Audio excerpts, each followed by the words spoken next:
વડોદરા શહેરના મકરપુરા ડેપો પાછળ આવેલા જશોદાનગર વિસ્તારમાં એક યુવકની નિર્મમ હત્યાના મામલે પરિવારજનો મૃતદેહ લઈને મકરપુરા પોલીસ સ્ટેશન પહોંચી ગયા હતા।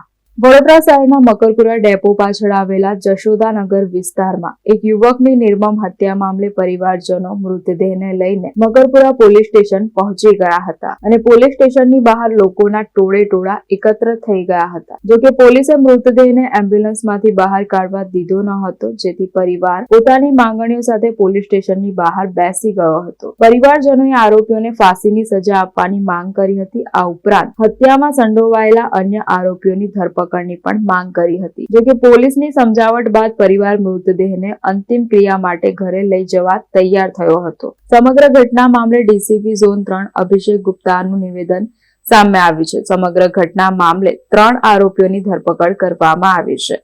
મકરપુરા પોલીસે આ કેસમાં અત્યાર સુધીમાં 3 આરોપીની ધરપકડ કરી છે અને વધુ કાર્યવાહી હાથ ધરી છે। તે તારીખે મોડી રાતે બનાવ બન્યો હતો અને તે બનાવમાં એક વ્યક્તિનું મૃત્યુ થયું હતું। તમામ પરિસ્થિતિને જોતા જે ગુનો દાખલ કરવામાં આવ્યો છે તે ગુનાના આરોપીને મોડી રાત્રે local police station, crime branch, DCB crime બ્રાન્ચના માણસોએ ગણતરીના કલાકોમાં આરોપી પકડી પાડ્યા હતા અને ફરિયાદીની ફરિયાદને ધ્યાને રાખીને એક ફરિયાદ દાખલ કરવામાં આવી, જેમાં મર્ડરનો ગુનો દાખલ કરવામાં આવ્યો છે। અત્યારે જે ફરિયાદી છે તેમની રજૂઆત હતી અને જે નામ એમણે આપ્યા છે કે ત્યાં જે ઘટના બની હતી, ઘટનામાં જે ઝપાઝપી થઈ હતી અને જે મારામારી થઈ હતી તેમાં ઘણા માણસો ઇન્વોલ્વ હતા તેવું એમનું કહેવું છે। તો તેમની રજૂઆતને આપણે ધ્યાને રાખી છે અને એમના કહેવા મુજબ જે એમણે નામ આપ્યા છે તેમના વિરુદ્ધ પણ યોગ્ય તપાસ કરવામાં આવશે। આપણે જે પોસ્ટમોર્ટમ કરવામાં આવ્યું છે તે પણ પેનલથી અને મેજિસ્ટ્રેટની હાજરીમાં પેનલ પીએમ કરવામાં આવ્યું છે। તો જે પીએમ રિપોર્ટ આવશે તેને પણ ધ્યાને રાખવામાં આવશે। આજુબાજુ સીસીટીવીની પણ તપાસ ચાલુ છે।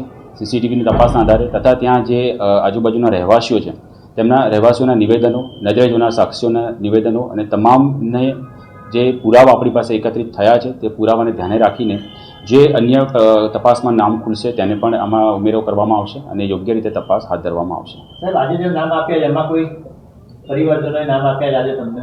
જી, પરિવારજનોએ જે એક નામ આપ્યું છે અને એક વ્યક્તિ બીજોનું જેનું નામ પરિવારજનને ખબર નથી, જેની ઓળખ એમણે આપી છે, તે બાબતે તપાસ કરવા માટે અત્યારે ડીસ્ટાફ અને એલસીબીના માણસો લાગ્યા। જે તપાસમાં સ્ટાર્ટિંગમાં જે નામ આવ્યા હતા તે આધારે 4 થી 5 માણસોને બોલાવવામાં આવ્યા હતા અને તેમની તપાસ કરી તો જે સીસીટીવી ફૂટેજ ઘર કવર કરતું નથી, એ જેટલો એરિયા કવર કરે છે અને જે આજુબાજુના જે નિવેદન છે, જે ફરિયાદી પોતે જે પ્રથમ દિવસે ફરિયાદ આપતી વખતે જે નામ આપ્યા હતા તેના